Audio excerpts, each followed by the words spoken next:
Témoignage de Carla Del Ponte. Tension avec Kagame et les enquêtes sur les crimes du FPR au Rwanda. Les problèmes ont commencé le moment où, parce que en conduisant nos enquêtes, on a quand même des éléments comme quoi l'autre partie aussi, c'est-à-dire les Tutsis, avaient commis des crimes pendant le conflit. Et disons, c'est rien de neuf, parce que dans chaque conflit, vous avez des crimes qui sont commis de tous les partis au conflit. Et j'avais quand même dit, on recueille ça, c'est pas la priorité maintenant, mais on va quand même voir tout ce matériel qu'on a recueilli. Et après, au bout de 3 ans que j'étais là, j'ai dit, bon, maintenant il faut qu'on ouvre aussi une enquête de l'autre côté, parce qu'on avait, je ne sais pas combien d'épisodes, comme quoi il y a eu des tueries, des tortures. Et naturellement, j'ai dit à mes collaborateurs, on travaille ouvertement. Alors, j'étais au Rwanda, parce que chaque fois que j'allais au Rwanda, naturellement, j'allais rencontrer le gouvernement, c'est-à-dire le président Kagame, parce qu'à l'époque, il était déjà président. Et je dis à monsieur le président, j'ai ouvert une enquête. Je lui montre une liste de, je crois, si je me souviens bien, c'était 13 épisodes. J'ai dit, mais j'en ouvre un pour commencer parce que j'ai pas de ressources pour tout faire. Mais ici, c'est les indices concrets qu'on a. Naturellement, il a commencé à me regarder un peu comme ça. Pas mal, mais il m'a dit, ah, mais vous avez assez à faire avec n'est-ce pas, le génocide des Hutus envers les Tutsis. C'est pourquoi maintenant, et je dis, écoutez, hein, les indices sont maintenant plus que suffisants. Je ne ferais pas mon travail de procureur si j'allais les mettre dans un tiroir et les laisser là. J'ai dit, mais j'ai besoin de la coopération du gouvernement du Rwanda et surtout du procureur militaire, n'est-ce pas, parce que c'était naturellement de la documentation qu'ils avaient. Et lui, il me dit, parce qu'il était assez malin, il dit, oui. Alors, pour la faire très bref, le procureur militaire a toujours refusé de coopérer avec nous, même si le président avait dit oui. Alors, quand j'allais la deuxième fois, j'ai dit, comment ça se fait, vous êtes le président, mais vous voyez que votre procureur, ah, c'est pas possible, on va voir. Mais il n'a jamais, naturellement, c'était son ordre. Alors lui, officiellement, ça c'est mon interprétation, mais lui, officiellement, il disait oui, mais il disait non au procureur. Ainsi qu'on n'arrivait pas à continuer cette enquête. Je dois dire que il y a aussi un changement de style du président Kagame. D'abord, il nous recevait dans un bureau très simple qui montrait l'efficacité, mais là aussi, n'est-ce pas, la modestie de cette nouvelle démocratie qui commençait, tout ça, et c'était très...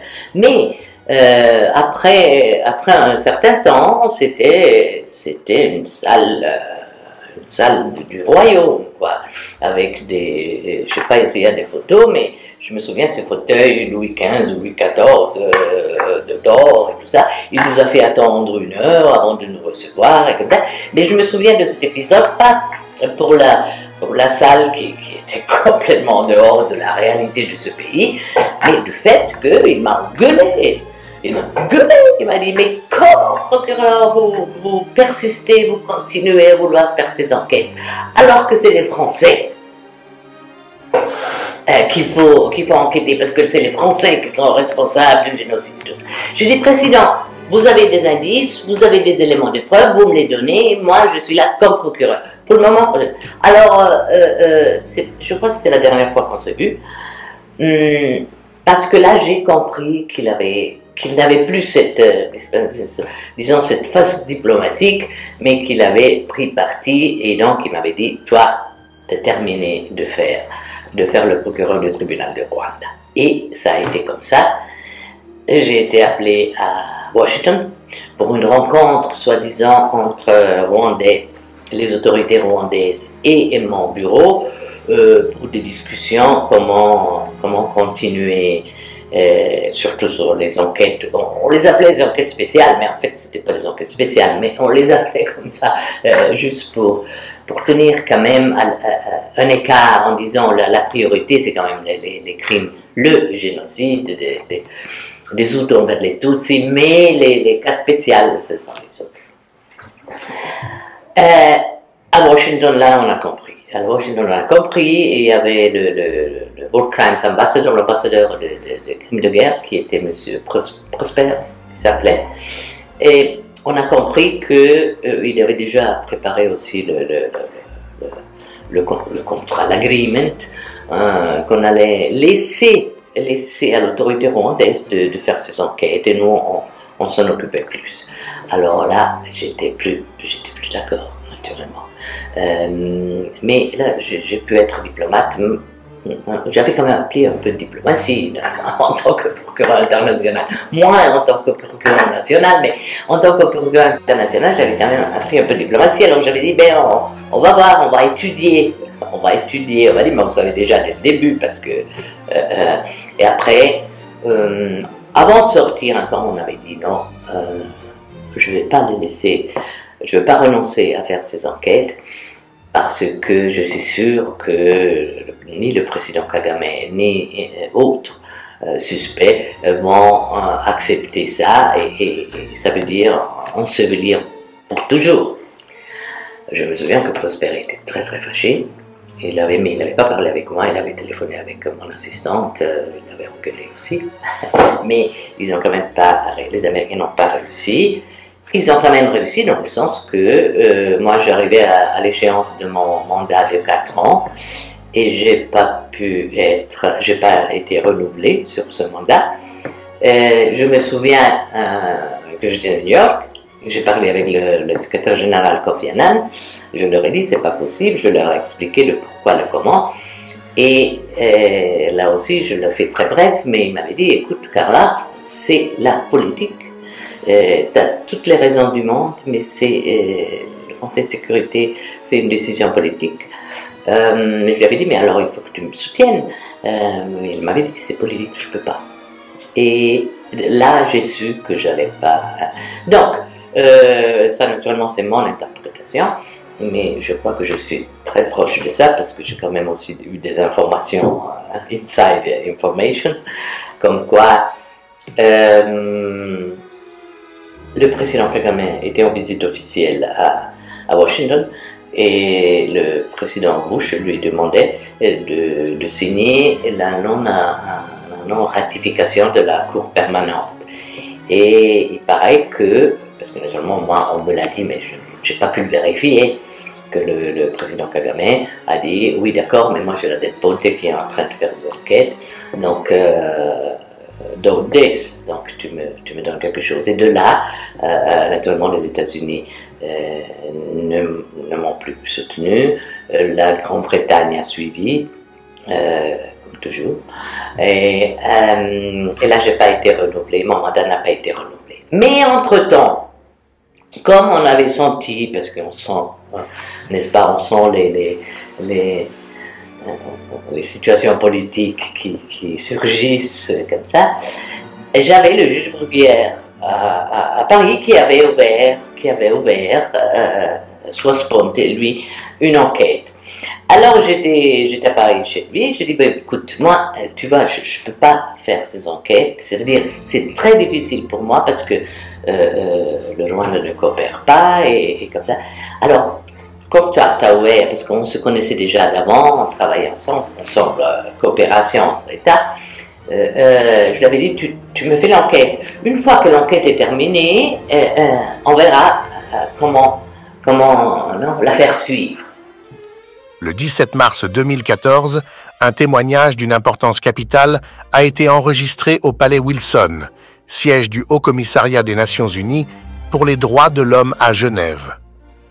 Il s'agit de celui de Carla Del Ponte, procureure générale du Tribunal pénal international pour le Rwanda, TPIR, à partir d'août 1999, également en charge du Tribunal pénal international pour l'ex-Yougoslavie. Ce témoignage de 30 minutes, présenté lors d'un colloque organisé par le Club Démocratie, révèle avec une rare franchise les difficultés rencontrées et les réalités complexes de la justice internationale. Del Ponte décrit d'abord les défis logistiques rencontrés, tels que le manque d'accès aux fosses communes au Rwanda et les restrictions imposées par le gouvernement rwandais. Ces obstacles logistiques étaient aggravés par des contraintes de voyage et de sécurité, rendant les enquêtes sur le terrain particulièrement ardues. De plus, la nécessité de réorganiser l'office du procureur pour mieux cibler les hauts responsables politiques et militaires souligne les lacunes structurelles initiales du tribunal. Le témoignage met en lumière une justice internationale souvent incomplète et biaisée. Bien que le TEPIR ait réussi à condamner plusieurs hauts responsables du génocide, Del Ponte exprime sa frustration face à l'impunité persistante des responsables du côté Tutsi. Cette impunité est accentuée par le refus de coopération des autorités rwandaises lorsqu'il s'agissait d'enquêter sur les crimes commis par le FPR, Front patriotique rwandais. Les révélations de Del Ponte sur les enquêtes ouvertes contre le FPR, qui ont été systématiquement entravées, sont particulièrement accablantes. Del Ponte raconte également ses interactions tendues avec le président rwandais Paul Kagame, illustrant un changement notable dans l'attitude de ce dernier. Initialement modeste, Kagame adopte progressivement une posture plus autoritaire et distante, reflétant les tensions croissantes entre le TPIR et le gouvernement rwandais. Ce changement d'attitude symbolise les difficultés rencontrées par Del Ponte pour mener à bien ses enquêtes sur les crimes commis par le FPR. Un aspect crucial du témoignage de Del Ponte est la pression politique exercée par les grandes puissances, notamment les États-Unis et la Grande-Bretagne. Del Ponte révèle comment ces pressions ont influencé les décisions du Conseil de sécurité de l'ONU, souvent au détriment d'une justice véritablement impartiale. Cette dimension politique illustre les limites et les défis de la justice internationale, souvent subordonnée à des intérêts géopolitiques. Les révélations sur les tractations politiques pour empêcher le renouvellement de son mandat en tant que procureur général sont particulièrement révélatrices. Le contraste saisissant entre les conditions de détention des accusés et celles des victimes est un autre point critique soulevé par Del Ponte. Les détenus, bénéficiant de conditions de vie confortables et d'un traitement de faveur, contrastent fortement avec les conditions misérables des victimes. Cette inégalité flagrante souligne une injustice systémique et un manque de sensibilité envers les souffrances des victimes du génocide. En conclusion, le témoignage de Carla Del Ponte est un document poignant et essentiel pour comprendre les complexités et les défis de la justice internationale. Sa franchise et son dévouement à la vérité offrent une perspective rare et précieuse sur le fonctionnement interne du TPIR et les obstacles qu'il a dû surmonter. Ce témoignage met en lumière les tensions politiques, les défis logistiques et les inégalités inhérentes au système de justice internationale. Il constitue un appel à une justice plus complète et impartiale pour toutes les victimes des atrocités commises au Rwanda.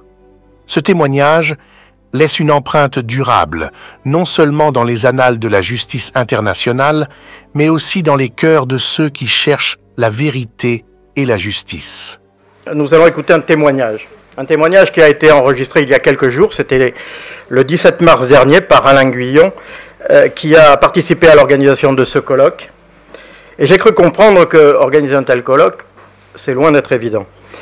Ce témoignage d'une trentaine de minutes a été enregistré à Genève, au Palais Wilson, siège du Haut-Commissariat des Nations Unies pour les droits de l'homme. C'est celui de Carla Del Ponte, procureure générale à partir d'août 1999 auprès du Tribunal pénal international pour le Rwanda et bien entendu en même temps auprès du Tribunal pénal international pour l'ex-Yougoslavie.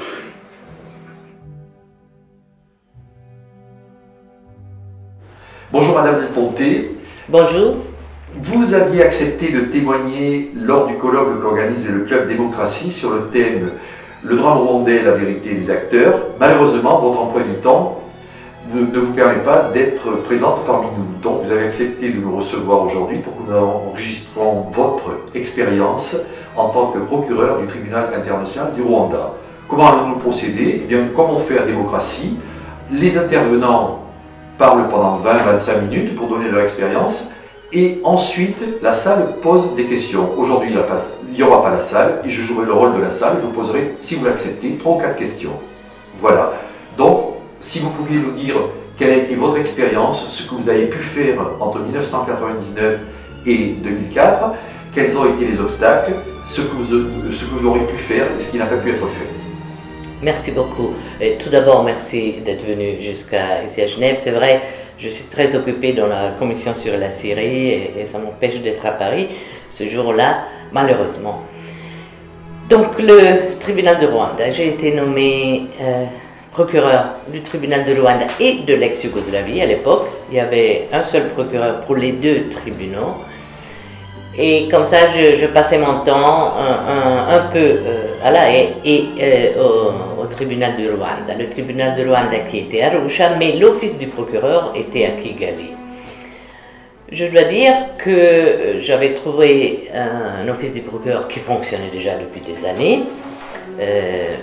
Il y avait déjà des accusations qui étaient sorties, il y avait déjà des procès qui étaient en cours. Là, je me souviens que la première chose que j'ai faite, c'était de réorganiser un peu, de structurer un peu l'office du procureur. Parce que à l'époque, c'était un peu les enquêteurs qui décidaient comment travailler. Alors, j'ai mis chaque substitut du procureur sur un cas qu'on avait déjà en cours. Et en plus, c'était absolument nécessaire d'établir un programme de travail.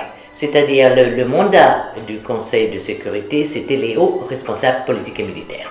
Alors, j'avais dit à mes gens, à mes analystes, à mes experts, il faut qu'on établisse une liste des suspects. Pas qu'on continue à enquêter comme ça selon le bon vouloir d'un enquêteur ou de l'autre. Il faut qu'on ait un programme, un projet de travail. Et j'avais fait le même sur le tribunal de la Yougoslavie. Et ça a bien marché parce que je me souviens, on avait une liste énorme en fait, parce que les hauts responsables, c'était quand même le procureur qui décidait où on mettait la barre de la responsabilité. Je dois dire, je me souviens que vers la fin de mon mandat déjà, on avait dû réduire cette liste parce que le Conseil de sécurité ne voulait pas qu'on existait infiniment. Vous comprenez, probablement au Conseil de sécurité, il s'était dit en 3, 4, 5 ans, ils vont faire le nécessaire, n'est-ce pas? Mais ils n'ont pas compris que les temps sont très lents, les temps de la justice internationale sont très lents. D'abord pour les enquêtes, parce que naturellement les enquêtes sont faites sur le terrain, et sur le terrain ça voulait dire voyager avec un petit avion de l'ONU de Arusha à Kigali. Et c'est pour ça qu'on avait ouvert le bureau à Kigali. Pour interroger les témoins, pour avoir de la documentation et tout ce qu'il fallait. Alors, pour autant qu'il s'agissait d'enquêter sur le génocide qu'on connaît au Rwanda, on n'avait pas de problème. C'est-à-dire, le gouvernement nous suivait de très près, on était contrôlés tout le temps, et on pouvait avoir l'accès aux témoins et de la documentation et tout ça. Il n'y avait pas de problème à l'époque, au début. La seule chose déjà qu'on avait au début, on n'a jamais pu compter les corps des victimes dans les fosses communes. On n'a jamais pu ouvrir une fosse commune. Le gouvernement ne nous a pas autorisé. On a pu avoir accès là où il y avait, je me souviens, il y avait une église où ils avaient rassemblé les os, comment on dit les os? Les ossements. Les ossements des victimes. Là, on avait accès, mais naturellement, il y avait quand même des endroits où il y avait encore des fosses communes, mais on n'a pas reçu l'autorisation de les ouvrir. Mais bon, disons que par les témoignages, on avait pu quand même reconstruire. Tant et si bien qu'on est toujours sur les 800 000, 1 million de victimes du génocide du Rwanda. On n'a pas pu établir exactement un nombre, n'est-ce pas, plus précis.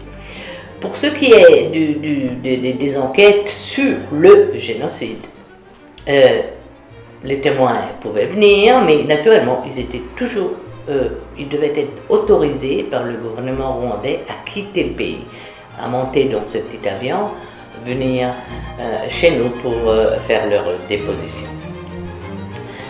On avait un centre de détention, une prison à Arusha, et je me souviens, quand j'étais là le visiter, c'était très beau, c'était 5 étoiles, prison 5 étoiles. Je me souviens, dans la cuisine, il y avait des billets, des petits billets, et je me disais, mais c'est quoi ça? Mais ça, c'est les souhaits des détenus qui veulent seulement tant de calories, alors on fait le menu pour chacun. Donc je voyais que ces détenus étaient vraiment très bien traités du point de vue alimentaire, mais aussi ils avaient une école, ils apprenaient l'anglais, ils apprenaient une langue étrangère. Et là, je voyais que nos témoins victimes se trouvaient dans des conditions misérables. Alors j'avais décidé de porter une aide financière aux victimes du moment que, n'est-ce pas, en comparaison avec les détenus, ils étaient beaucoup moins bien en chair, non, en santé. Et je me souviens que j'ai dû arrêter ça parce que les défenseurs disaient qu'on allait corrompre les témoins. Donc on a dû stopper ça. Je suis toujours restée avec cette idée qu'il ne fallait pas que les détenus puissent vivre mieux que les victimes. Mais bon, on m'avait dit, ah non, c'est une prison de l'ONU, il faut que ça soit vraiment n'est-ce pas, la prison par excellence, le respect des individus et tout ça, mais naturellement j'ai dit, pour les témoins, vous ne faites rien. Bon. Les procès, ça se passait assez bien, surtout qu'une fois établi que c'était un génocide, et la Cour d'appel avait confirmé ça, il ne fallait plus qu'on prouve que ce soit un génocide, mais de prouver la responsabilité personnelle individuelle de chaque accusé. Et ça pendant les premières années. Bon, il y avait, je me souviens qu'il y avait quelqu'un, disons, dans le personnel qui n'était pas à la hauteur du travail. Alors là, j'avais changé des gens. Et alors, on m'avait tout de suite accusé de raciste, que j'étais raciste. Alors, heureusement que le premier que j'avais renvoyé à la maison, c'était un Américain blanc. Donc, les accusations de racisme ne tenaient pas tellement, n'est-ce pas? Mais pour vous dire dans quelle ambiance on travaille. Les problèmes ont commencé le moment où, parce que en conduisant nos enquêtes, on a quand même des éléments comme quoi l'autre partie aussi, c'est-à-dire les Tutsis, avaient commis des crimes pendant le conflit. Et disons, c'est rien de neuf, parce que dans chaque conflit, vous avez des crimes qui sont commis de tous les partis au conflit. Et j'avais quand même dit, bon, on recueille ça, c'est pas la priorité maintenant, mais on va quand même voir tout ce matériel qu'on a recueilli. Et après, au bout de 3 ans que j'étais là, j'ai dit, bon, maintenant il faut qu'on ouvre aussi une enquête de l'autre côté, parce qu'on avait, je sais pas combien d'épisodes, comme quoi il y a eu des tueries, des tortures. Et naturellement, j'ai dit à mes collaborateurs, on travaille ouvertement. Alors, j'étais au Rwanda, parce que chaque fois que j'allais au Rwanda, naturellement, j'allais rencontrer le gouvernement, c'est-à-dire le président Kagame, parce qu'à l'époque, il était déjà président. Et je dis à monsieur le président, j'ai ouvert une enquête. Je lui montre une liste de, je crois, si je me souviens bien, c'était 13 épisodes. J'ai dit, mais j'en ouvre un pour commencer parce que j'ai pas de ressources pour tout faire. Mais ici, c'est les indices concrets qu'on a. Naturellement, il a commencé à me regarder un peu comme ça. Pas mal, mais il m'a dit, ah, mais vous avez assez à faire avec n'est-ce pas, le génocide des Hutus envers les Tutsis. C'est pourquoi maintenant, et je dis, bah, écoutez, hein, les indices sont maintenant plus que suffisants. Je ne ferais pas mon travail de procureur si j'allais les mettre dans un tiroir et les laisser là. J'ai dit, mais j'ai besoin de la coopération du gouvernement du Rwanda et surtout du procureur militaire, n'est-ce pas? Parce que c'était naturellement de la documentation qu'ils avaient. Et lui, il me dit, parce qu'il était assez malin, il dit oui. Alors, pour la faire très bref, le procureur militaire a toujours refusé de coopérer avec nous, même si le président avait dit oui. Alors, quand j'allais la deuxième fois, j'ai dit comment ça se fait, vous êtes le président, mais vous voyez que votre procureur, c'est pas possible, on va voir. Mais il n'a jamais, naturellement, c'était son ordre. Alors lui, officiellement, ça c'est mon interprétation, mais lui, officiellement, il disait oui, mais il disait non au procureur. Ainsi qu'on n'arrivait pas à continuer cette enquête. Je dois dire qu'il y a aussi un changement de style du président Kagame. D'abord, il nous recevait dans un bureau très simple, qui montrait l'efficacité, mais là aussi, n'est-ce pas, la modestie de cette nouvelle démocratie qui commençait, tout ça, et c'était très... Mais après un certain temps, c'était une salle du royaume, quoi, avec des...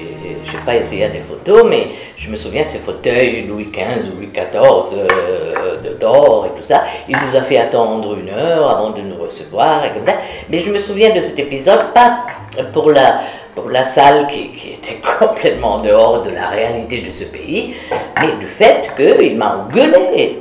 Il m'a dit, mais comment, procureur, vous persistez, vous continuez à vouloir faire ces enquêtes, alors que c'est les Français qu'il faut enquêter, parce que c'est les Français qui sont responsables du génocide et tout ça. Je dis, président, vous avez des indices, vous avez des éléments de preuve, vous me les donnez, moi je suis là comme procureur. Pour le moment, alors, je crois que c'était la dernière fois qu'on s'est vu, parce que là j'ai compris qu'il n'avait plus cette face diplomatique, mais qu'il avait pris parti, et donc il m'avait dit, toi, t'as terminé de faire le procureur du tribunal de Rwanda. Et ça a été comme ça. J'ai été appelé à Washington pour une rencontre, soi-disant, entre Rwandais, les autorités rwandaises et mon bureau, pour des discussions, comment continuer, surtout sur les enquêtes. On les appelait les enquêtes spéciales, mais en fait, ce n'était pas des enquêtes spéciales, mais on les appelait comme ça, juste pour tenir quand même un écart en disant la priorité, c'est quand même les crimes, le génocide des Hutus envers les Tutsis, mais les cas spéciaux, ce sont les autres. À Washington, là, on a compris. À Washington, on a compris, et il y avait le War Crimes Ambassador, l'ambassadeur des crimes de guerre, qui était M. Prosper, il s'appelait. Et on a compris qu'il avait déjà préparé aussi le contrat, l'agreement, qu'on allait laisser à l'autorité rwandaise de faire ses enquêtes, et nous, on s'en occupait plus. Alors là, j'étais plus d'accord, naturellement. Mais là, j'ai pu être diplomate.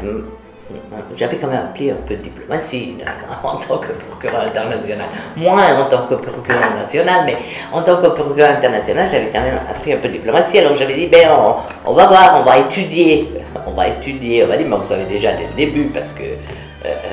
et après, avant de sortir encore, on avait dit non, je ne vais pas les laisser, je ne vais pas renoncer à faire ces enquêtes, parce que je suis sûr que ni le président Kagame ni autres suspects vont accepter ça, et ça veut dire ensevelir pour toujours.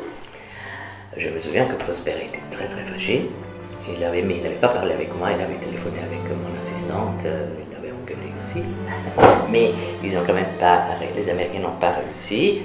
Ils ont quand même réussi dans le sens que moi j'arrivais à l'échéance de mon mandat de 4 ans et j'ai pas été renouvelé sur ce mandat. Je me souviens que j'étais à New York, j'ai parlé avec le secrétaire général Kofi Annan, je leur ai dit c'est pas possible, je leur ai expliqué le pourquoi, le comment, et là aussi je le fais très bref, mais il m'avait dit écoute Carla, c'est la politique. tu as toutes les raisons du monde, mais je lui avais dit, mais alors il faut que tu me soutiennes. Il m'avait dit, c'est politique, je ne peux pas. Et là, j'ai su que j'avais pas... Donc, ça naturellement, c'est mon interprétation, mais je crois que je suis très proche de ça, parce que j'ai quand même aussi eu des informations, inside information, comme quoi le président Kagame était en visite officielle à Washington, et le président Bush lui demandait de signer la non-ratification de la Cour permanente. Et il paraît que, parce que non seulement moi on me l'a dit, mais je n'ai pas pu le vérifier, que le président Kagame a dit oui d'accord, mais moi j'ai la Dead Ponte qui est en train de faire des enquêtes, donc donc tu me donnes quelque chose. Et de là, naturellement les États-Unis ne m'ont plus soutenu, la Grande-Bretagne a suivi, toujours, et là j'ai pas été renouvelé, mon mandat n'a pas été renouvelé. Mais entre-temps, comme on avait senti, parce qu'on sent, n'est-ce pas, on sent les situations politiques qui surgissent comme ça, j'avais le juge Bruguière à Paris qui avait ouvert soit Ponte, lui, une enquête. Alors j'étais à Paris chez lui, j'ai dit, ben, écoute, moi, tu vois, je ne peux pas faire ces enquêtes, c'est-à-dire, c'est très difficile pour moi parce que le Rwanda ne coopère pas et comme ça. Alors, comme toi, tu as ouvert, parce qu'on se connaissait déjà d'avant, on travaillait ensemble, coopération entre États, je lui avais dit, tu me fais l'enquête. Une fois que l'enquête est terminée, on verra comment la faire suivre. Là aussi, on n'a pas eu beaucoup de succès, je dois dire, parce que lui, il a fait l'enquête. Naturellement, il ne pouvait pas aller au Rwanda, parce que il risquait la vie, probablement, parce que, je dois dire que moi aussi, après, je n'allais plus au Rwanda, parce que, vous savez, donc, il n'a pas pu au Rwanda, mais il avait quand même, comme j'avais fait moi aussi, on avait quand même des témoins qui étaient dehors du Rwanda et qui étaient prêts à témoigner. Donc, à un certain moment, mais c'était peut-être quelques mois avant la fin de mon mandat, le juge Bruguière me dit, l'enquête est terminée et close, j'ai, n'est-ce pas, j'ai assez d'éléments, de preuves, et pour Kagame aussi. Et là, je me dis, bien, alors, je viens avec mes investigateurs pour voir, n'est-ce pas, les résultats de ces enquêtes. Mais je me souviens que j'étais là, la première fois j'étais là encore toute seule, et puis il me montre des armoires pleines de papiers, parce qu'à l'époque, je crois, il n'y avait pas encore tout sur informatique. Alors j'ai dit, ben, il faut que j'envoie une équipe ici, parce qu'il faut beaucoup de travail. Mais après, on était d'accord, parce que maintenant, je ne sais pas si mes souvenirs sont encore assez bons, il y avait une loi en France qui était sortie, comme quoi lui, il ne pouvait plus mettre en état d'accusation un chef d'État, quelque chose comme ça. En tout cas, on s'était dit, bon, moi je prends n'est-ce pas, les hauts responsables politiques et militaires, parce que c'est sous mon mandat. Et lui, il prenait d'autres accusés. Mais on s'était mis d'accord, on va chez le secrétaire général pour l'informer, avant que... Mais ça, c'était tout juste avant la fin de mon mandat. Donc moi, j'ai pas été renouvelée. Donc on n'a pas été ensemble chez le secrétaire général. Et à mon successeur, j'avais dit le tout, j'avais dit il faut faire comme ci, comme ça.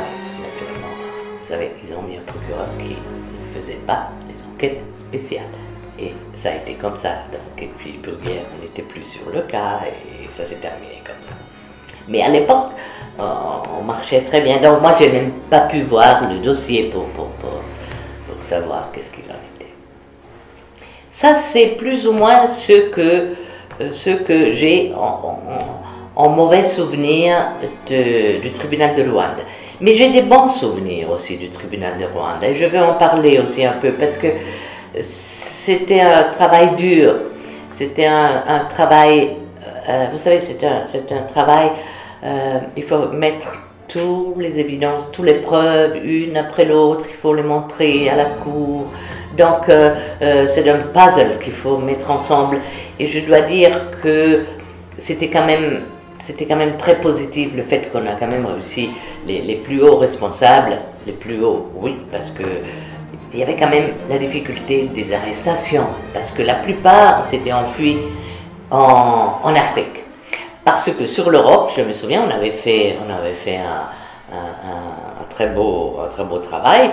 On avait en simultané, on avait pu arrêter 7 ou 8 accusés rwandais qui s'étaient enfuis en France, en Suisse, un peu partout, en Belgique, il y en avait, je me souviens. Et le chef des investigations, qui était aussi un monsieur suisse, monsieur Walpen, avait organisé tout ça parce qu'il était le chef de la police ici à Genève, donc il avait quand même, n'est-ce pas, les outils nécessaires. Et je me souviens, c'était un grand beau jour, le jour où, dans une matin très tôt, comme toujours, la police agit toujours matin très tôt, on avait pu obtenir l'arrestation de 7 hauts responsables politiques et militaires du génocide du Rwanda. Ce qui était très bien au Rwanda, c'est qu'il y en avait pas mal qui avaient avoué. Alors, vous savez, les aveux ne suffisent pas. Il faut des preuves concrètes, objectives aussi. Mais naturellement, ces accusés étaient prêts à témoigner dans d'autres procès. Et cela ne facilitait un peu le travail. Voilà. La difficulté, c'était les arrestations en Afrique. Je me souviens un cas, c'était au Kenya. Il y avait qui s'appelait comment? Il y avait un colonel ou un haut, mais non, le nom m'échappe, qui était là, qu'on savait, on l'avait même localisé, mais il était protégé par le gouvernement kenyan, donc il n'était pas arrêté. Et en fait, encore maintenant, ils ont quelques 10 ou 12 hauts responsables qui sont toujours en fuite. Donc, ce qu'on peut dire que le génocide des Hutus sur les Tutsis, je dois dire, c'est pas encore terminé, mais des hauts responsables, des très hauts responsables ont été condamnés. Il y avait une seule femme c'était un ministre, qui s'appelait Pauline. Là aussi, elle vivait dans la prison à Arusha. Elle avait pratiquement une maisonnette tout à elle, avec 14 gardiens qui étaient 14 serveurs, n'est-ce pas? J'ai lu avec plaisir, il y a quelques semaines, qu'elle a été aussi condamnée. Voilà. Donc, certainement, c'est un grand pas en avant pour la justice internationale, c'est un grand succès pour la justice internationale. Ce grand succès, il a sa zone d'ombre, là où l'autre partie qui a commis aussi des crimes reste impunie. Je ne sais pas si on va arriver, je ne crois pas, parce que en plus, entre-temps, les guerres continuent d'un moment ou de l'autre. Centrafrique, maintenant, la haute commissaire, elle va maintenant en Centrafrique. J'ai vu que M. Bernard Mouna, qui était mon substitut procureur, est devenu président de la commission Centrafrique, là où il y a aussi presque un génocide, à ce qu'on lit dans la presse. Donc, c'est un grand succès pour la justice internationale comme telle, mais il faut que la vérité soit totale. Il faut que la justice soit pour toutes les victimes de tous les côtés. Et cela, on n'en est pas encore là, ni sur le tribunal de Rwanda, ni sur le tribunal de l'ex-Yougoslavie. Mais je disais toujours à mes collaborateurs, qui parfois étaient un peu frustrés, étaient un peu démoralisés, je disais, écoutez, on est sur la bonne route. L'important, c'est que la direction est la bonne. On est sur la bonne route, il faut continuer là. Peut-être qu'un jour, on y arrive. Une grande majorité de la presse française fustige l'enquête du juge Bruguière et porte au pinacle l'enquête des juges Trévidic et Poux, au prétexte que l'un ne s'est jamais déplacé au Rwanda, Bruguière, et que les autres y sont allés en septembre 2010. Donc vous venez de nous dire que Bruguière, c'était absolument pas question d'aller au Rwanda, qu'il était persona non grata, que c'était dangereux pour lui. Mais en plus, qu'est-ce qu'on constate? Que les droits de l'homme ne sont pas respectés au Rwanda. Il y a des tas d'ONG qui stigmatisent cette violation des droits de l'homme. Kagame est suspecté de lancer des opérations criminelles contre ses opposants. On l'a vu récemment avec ce qui s'est passé en Afrique du Sud, avec Patrick Karegeya et Kayumba, Faustin Kayumba. Il a emprisonné son opposante Victoire Ingabire et même son avocat, Peter Erlinder. Vous avez longuement écrit dans un chapitre comment votre enquêteur suisse, que vous connaissiez très bien, était surveillé en permanence et que les autorités rwandaises savaient avant vous ce qui se passait. Les opposants à Kagame parlent très souvent de pression actuellement dans les enquêtes sur leur famille ici. Paul Kagame est accusé par Bruguière et par le juge Meirelles espagnol d'être l'instigateur de l'attentat contre l'avion du président Habyarimana. Alors la question que je voudrais vous poser, vous êtes une magistrate très expérimentée, est-ce que vous pensez que se déplacer au Rwanda apporte quelque chose dans l'établissement de la vérité, dans un fait aussi grave que la destruction de cet avion? En d'autres termes, est-ce qu'on se déplace à Moscou en 1946 pour avoir la vérité sur Cathy? Vous savez, cet épisode de l'avion nous a longtemps dérangés parce que on était les premiers à vouloir savoir la vérité, parce que ça pouvait être un épisode qui entre dans notre compétence. Donc, pour moi, c'était bien que le juge Bruguière ait commencé une enquête, n'est-ce pas? Mais je dois dire qu'on n'a jamais réussi. On n'a jamais réussi à savoir la vérité de ce qui s'est passé. Donc, moi, j'ai quitté le tribunal de Rwanda après 4 ans avec toujours les mêmes questions. Et je n'ai pas pu donner une réponse. Donc, ce sont des suppositions, mais moi je travaille avec les faits, je travaille avec les preuves. Donc, parfois, on était là, on se disait, ah voilà, maintenant on a ouvert une porte sûre, mais pour finir, on n'y arrivait pas. On n'y arrivait pas. Vous savez, le fait aussi, le fait qui m'a toujours empêché de partir d'un côté ou de l'autre, c'est que si c'était Kagame qui avait descendu l'avion, c'était Kagame le premier responsable du génocide des Hutus sur les Tutsis.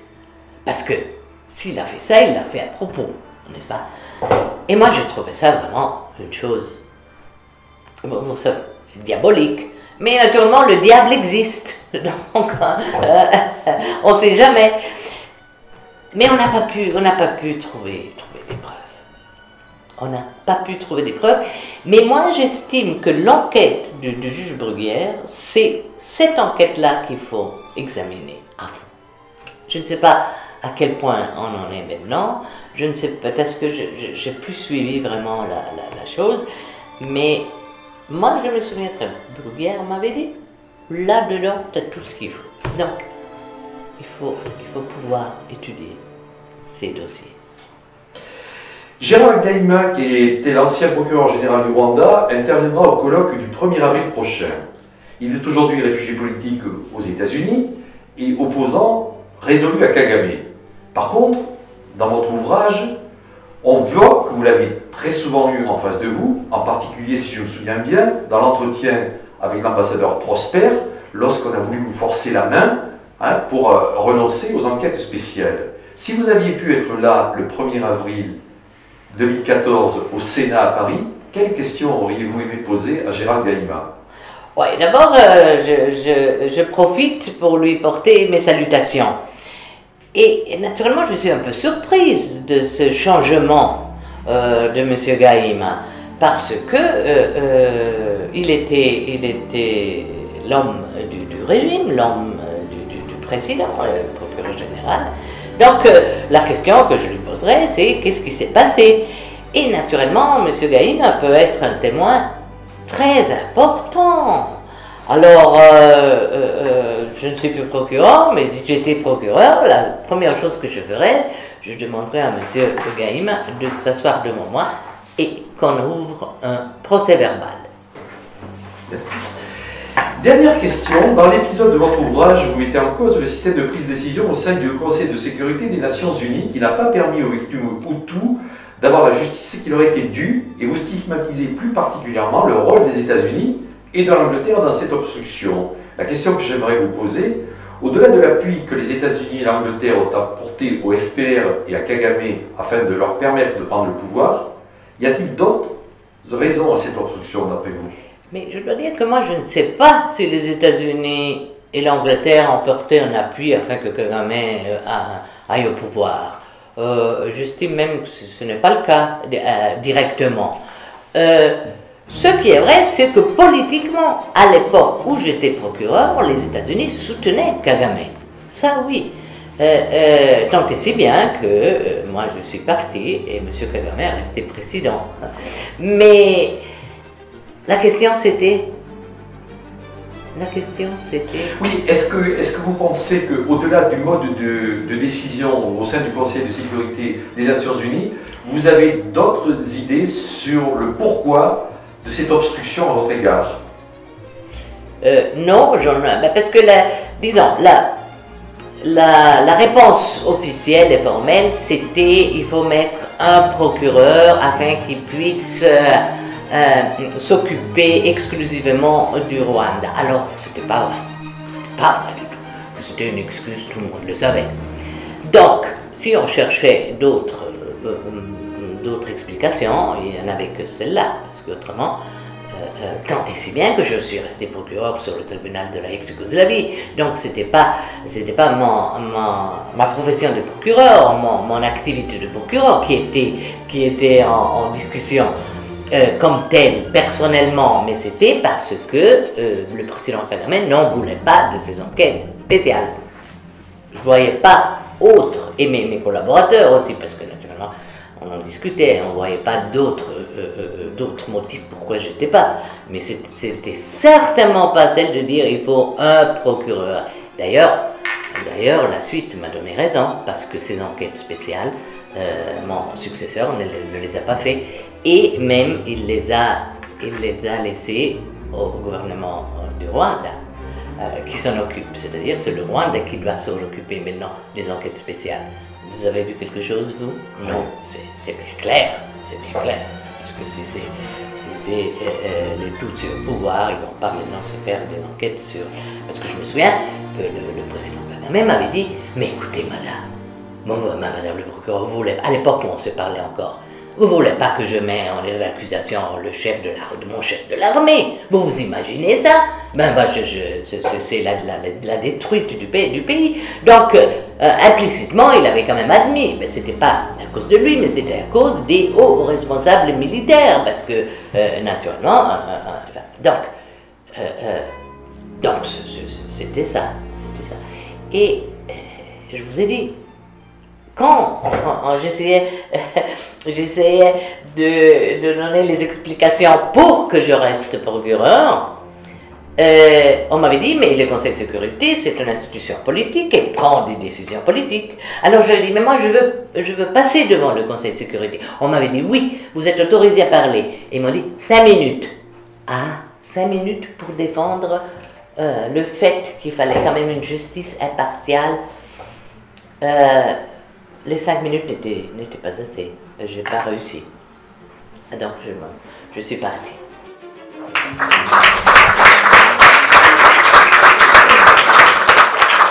Voilà donc pour ce témoignage de Carla Del Ponte, qui est forcément un document intéressant. À vous de l'analyser et de l'intégrer. Et c'est un document qui ne laissera évidemment, comme dit la formule, consacrer personne indifférent, mais qui a effectivement, qui apporte sa pierre dans le raisonnement sur ce dossier. Mais tout de suite, Monsieur Gaïma, Madame Del Ponte vous pose une question. Elle vous pose une question, elle vous fait une suggestion. Elle vous pose une question. Qu'est-ce qui s'est passé? Et puis la suggestion pour que vous répondiez à la suite, si vous voulez. Elle était prête à ouvrir un procès verbal avec vous et vous entendre. Et vous, êtes-vous prêt